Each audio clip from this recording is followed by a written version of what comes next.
Ben ritrovati dalla redazione. Ancora furti nelle abitazioni, nel mandamento. Due case sono state svaligiate entrambe a Turriaco.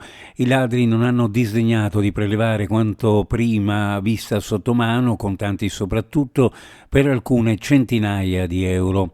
Poi si sono allontanati uscendo da una finestra e facendo perdere le loro tracce. Schema simile nei due casi, e quando i proprietari sono rientrati non hanno potuto far altro che constatare l'amara sorpresa, l'infisso spaccato, la vetrata spalancata. Esce della polverina bianca da una lettera inviata alla questura di Gorizia nella sede distaccata della caserma Massarelli, che si affaccia alla piazzale della Casa Rossa.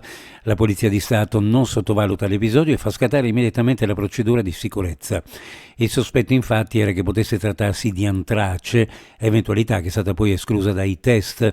A ricostruire l'accaduto il questore di Gorizia Luigi Di Ruscio. È scattata la procedura, sul posto sono intervenuti i vigili del fuoco, del nucleo batteriologico chimico radioattivo, squadra specializzata dei pompieri per questo tipo di operazioni. Sia da parte di U-Blocks che da parte di Flextronics stiamo assistendo a comportamenti che l'amministrazione regionale ritiene incompatibili con quel principio di responsabilità sociale che dovrebbe orientare i comportamenti delle imprese nei confronti delle lavoratrici e dei lavoratori, delle parti sociali, delle istituzioni in generale, del territorio e dell'intera comunità. Lo hanno detto gli assessori regionali Sergio Emidio Bini e Alessia Rosolin, con riferimento da un lato alla recente decisione di Flextronics Corporate di cedere il 100% delle quote della società italiana con sede a Trieste e dall'altro alla determinazione emersa negli ultimi giorni da parte di U-Blocks di cessare l'attività presso lo stabilimento di Sgonico.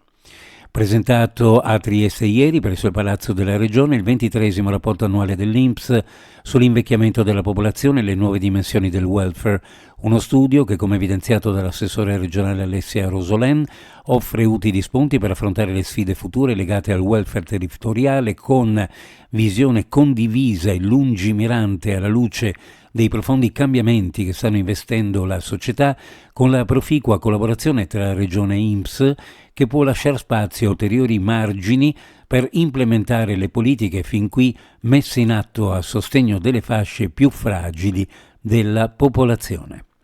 Uno sguardo alle previsioni meteorologiche per la giornata: cielo coperto su pianura e costa, prevalentemente nuvoloso sulla zona montana, sulla costa e sulle zone orientali in serata possibili deboli piogge sparse, in quota sulle Alpi Giulie dal pomeriggio, vento moderato da sud-ovest, nella notte possibili foschie o nebbie sulla pianura. Per quanto riguarda le temperature, minime in pianura fra 3 e 6, le massime fra 6 e 9 gradi, sulla costa minime fra 4 e 7, le massime fra 7 e 10 gradi centigradi. Previsioni a cura di ARPA e FVG Meteo. Ed è tutto per il momento con informazione, grazie per averci seguito, a più tardi.